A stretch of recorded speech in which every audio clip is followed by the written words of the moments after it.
Hello everyone, welcome back to another exciting episode of On Location Vancouver. I'm your host Zara Durrani. Today we have the pleasure of speaking with Emmy Wall, the Executive Director and Chief Curator of the Capture Photography Festival. With over a decade of experience at the Vancouver Art Gallery, Emmy has been instrumental in shaping Vancouver's art landscape. Under her leadership, Capture has flourished, becoming Western Canada's largest celebration of lens-based art.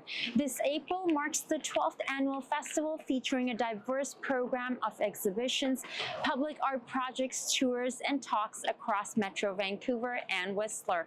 We're excited to delve into this year's highlights and explore Emmy's vision for the festival's future. Okay, friends, welcome back to another exciting episode of On Location Vancouver. I'm your host, Zara Durrani. We're here in the historic Gastown district, and what a gorgeous Vancouver day and what a gorgeous view you have here. Thank you so much for welcoming us. Joining me is Emmy from Capture Photography Festival. I've heard of you, as I mentioned, a couple of years back. You've been doing phenomenal work and supporting the local art scene. So I kind of want to back up. Like, how did you get started, Emmy? Do you mean how did I get this job? Yeah. Yeah. I started in 2019, just pre-pandemic. So about 2 weeks before my very first festival, the pandemic struck. So we were literally organizing our parties and dinners and events, and then we kind of needed to take a pause and figure everything out. And prior to that, I worked at the Vancouver Art Gallery off and on for 14 years. So I come strictly from curatorial practice, from the pure art world. Yeah. So tell us, what can individuals expect this year? Like, now I've heard of Capture before, but have not had a chance to, check out the installations, the galleries. What's different this year for those individuals like me who haven't dug deep into what's happening here at Capture? What can we expect and how should we go about navigating Yeah. things? Well, every year there's so many different aspects of the festival. So there's public art programs. So that's actually artwork that you'll find outside. So you might be driving by a billboard or entering a Canada Line station and actually see art on the side of the Canada Line or outside on a space where you might normally find advertising. So that's our public art. And then there are featured exhibitions, and those are typically within larger gallery spaces like the Vancouver Art Gallery, the Audain Art Museum in Whistler, the Gordon Smith Gallery, which is where we've actually curated a show that will be on view. And then there are about 25 selected exhibitions. So those are exhibitions that typically at smaller venues that have submitted, and they go through a juried process. And then there are talks and tours and other kinds of events. So there's always something for everyone. That's different every single year. That's amazing. Yeah. So how has the festival evolved in your eyes over the last 12 years? Yeah, I mean, I think initially, obviously, getting something off the ground is a huge endeavor. So I give full credit to our founder, Kim Spencer-Nairn, who founded the festival so many years ago. Over the past little while, I think we've really become recognized for our public art program. So getting more and more high-profile, internationally exhibiting artists to come to Vancouver or send their work to Vancouver to be on broad public view. And I think that's really critical because it makes our program really accessible. It means the broadest possible audience can have a contemporary art experience on their way to work, their way to the grocery store at a time that they don't necessarily expect it. And I think what's the biggest change has been since I've started is that we're curating our own program. So there's still definitely lots of artists and curators participating from other institutions, other organizations, but we actually are curating our own exhibition this year for the Gordon Smith Gallery, which is in North Vancouver. And then we've self-curated a lot of our public art programs. So it's us actually looking at artists and determining what work is really relevant right now, what's really contributing to a contemporary art dialogue, what work is urgent, what do we really want the public to see right at this moment.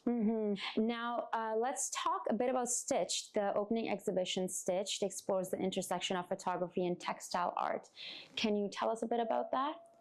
Yeah, I think in a moment where actually lots of art is digital. So I don't know the last time you printed out a photo, but it's been a really long time for me. I think a lot of people are used to just looking at photographs on their iPhone or on their computer screen. And this exhibition actually looks at artists who are producing a mix of textiles and photography. So artists might actually be weaving a photograph or an image from a photograph through a jacquard loom, or another artist is using fashion as their primary inspiration in the work that they are producing. Or another artist called Michelle Sound, who is local, she's taking photographs and like cutting a making a rupture in the photograph and stitching it back together using beads and string, representing the reconciliation efforts between nations and Indigenous peoples. So it's very symbolic, her work, but really using like this act of stitching as like symbolic of like the repair that needs to happen.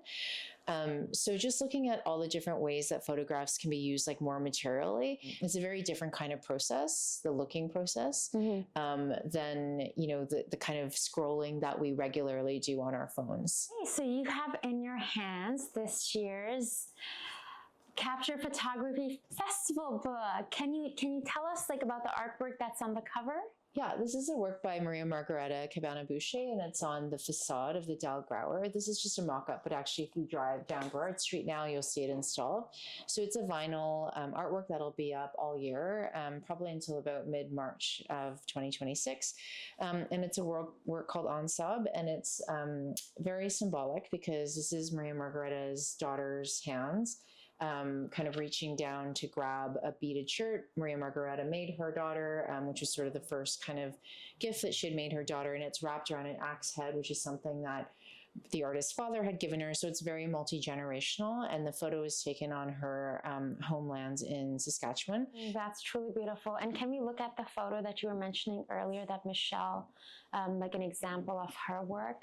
Yeah, of course. So this is a work by Michelle Sound. It is called Motherland, and it's from 2024. And it's actually got pom-poms and beading, which is obviously very a traditional kind of form of craft and art in the Indigenous culture, and it's obviously a landscape, and with a lot of tears in it, and the beadwork is being used to actually sew up the tears. I think this is a really kind of generous gesture of reconciliation that she's symbolizing here, and all the work that needs to be done to kind of like repair and reconcile a terrible history of colonization in our country. I feel like public art is becoming more and more important in terms of a way to connect with the broadest possible audience. And we always offer information, like there's a didactic by all of our public art, so you can read about what the artist's intent was, what themes they're exploring, how they came to make the project.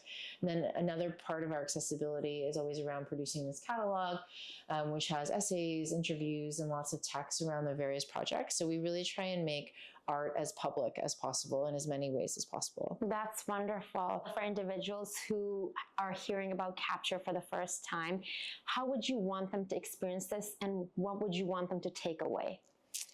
I feel like the best way to do this is to pick a couple public art projects, a couple featured exhibitions, and a couple selected exhibitions, and a couple talks. The festival's on for 1 month. Everybody has many things to do, but if you could pick one or two from each of the different categories, I think it would give you a really broad overview of what we do and give you lots of different kinds of experiences. The featured exhibitions tend to be bigger and take more time, but you can experience a public art project just by driving by or walking by. That might only take you 5 minutes. The talks tend to be about an hour and in the evening, so that could just be schedule dependent, but we have an amazing lineup of speakers this year, including Dr. Mark Seeley, who curated the Arbutus Greenway, David Campany, who's now the artistic director of the ICP in New York, Lucy Raven, an artist who is showing at the Vancouver Art Gallery, and others. So there's just lots of opportunity for you to like learn a lot about not only contemporary photography, but the way images circulate in our society, or learn about an artist's individual practice. Just lots of different ways for you to engage with the festival. For the next 1 to 5 years, what are your hopes, and where are you hoping to take Capture Photography Festival? I really love our public art program. I feel like that's one of the strongest aspects of the program. I feel like, you know, having many more public art projects would be an amazing way to bring life to the city, to really make art as accessible as possible to the broadest possible audience. I think the other thing I really like to do is have international artists exhibit their work here and really provide a platform for them, and then have this amazing mix in between local voices and international voices, and show that through photography, a conversation can in fact really be global, and really like you can really have such an amazing visual experience, but also a critical thinking experience through looking at photography. For any artists out there, whether they're photographers or like mixing different art forms and photographing their work, if they want to take part in Capture next year, what would your recommendation be? Yeah, I think the best thing to do is submit to our open, like when we have our selected exhibition open calls. So basically anyone could submit through a juried platform. You do need a venue, but we're not limiting any of the exhibitions to like a pristine white space. Like there are venues this year, for example, like in a coffee shop, like you can kind of be creative. We've had, an exhibition before in a camper van. So we really are encouraging people to be, we're really genuinely encouraging people to be creative because things are, obviously very expensive in Vancouver. We don't need a show to be on for the entire duration. We've had exhibitions on for like a long weekend, for example. Like if you can make something interesting happen, and you can put like a lot of thought behind it, we're really encouraging people to take a risk and do something creative in the space that they have. Thank you so much. Thank you, Emily, for your time. We're so grateful. I'm just so excited to dig in. And some of the artists you've mentioned, I'm excited to speak with them as well. Thank you so much for your time. And we'll share the information so you get an opportunity to take part in Capture Photography Festival. Thank you, everyone, for watching. I'm your host, Zara Durrani, and we'll see you soon on Location Vancouver.